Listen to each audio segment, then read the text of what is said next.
Hi, welcome to Sravya's kitchen. ఈరోజు మనం తయారు చేయబోయే రెసిపీ చింతపండు పులిహోర. 1 గ్లాస్ రైస్కి 2 గ్లాసెస్ వాటర్ వేసి ఉడికించుకొని పెట్టుకోవాలి. రైస్ని చింతపండు ఒక పెద్ద లెమన్ సైజ్ చింతపండు తీసుకుని వాటర్లో నానబెట్టుకోవాలి. ఇప్పుడు స్టవ్ పైన బాండల్ని పెట్టుకొని వేడి చేసుకొని అందులో 4 ఎండుమిర్చి, 1 స్పూన్ నువ్వులు, 1/2 స్పూన్ మెంతులు, 1/2 స్పూన్ జీలకర్ర, 1/2 స్పూన్ ఆవాలు వేయించుకోవాలి.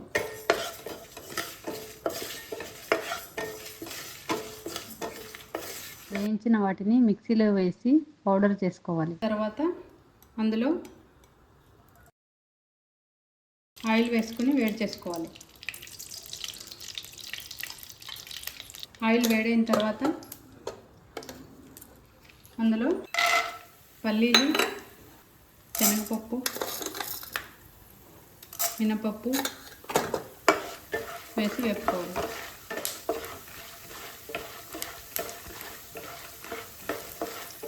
కొంచెం వేగిన తర్వాత అందులో ఎండుమిర్చి, ఆవాలు, జీలకర్ర వేసి వేసుకోవాలి. తర్వాత అందులో కరివేపాకు, పచ్చిమిర్చి వేసి వేసుకొని బౌల్లోకి తీసుకోవాలి. కొంచెం ఆయిల్ వేసుకొని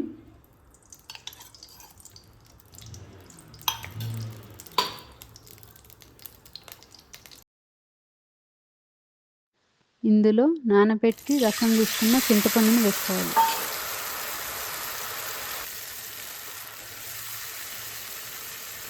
ఈ గుజ్జు బాగా ఉడికి కొంచెం చిక్కబడాలి. ఈ చింతపండు గుజ్జులో కొంచెం పసుపుని యాడ్ చేసుకోవాలి.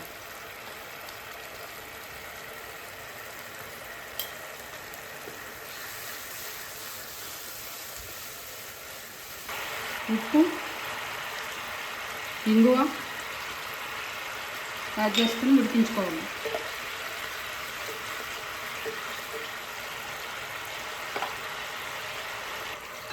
ఇప్పుడు ఉడికించి చల్లారబెట్టుకున్న అన్నంలో వేయించుకున్న పోపు దినుసులు,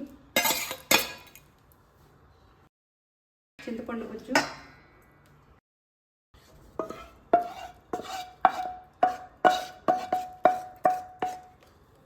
వేసి కలుపుకోవాలి.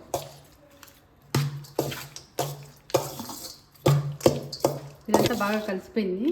అందులో వేయించి పొడి చేసుకున్న పౌడర్ను కొంచెం వేసుకోవాలి. కొంచెం కొత్తిమీరని వేసుకోవాలి.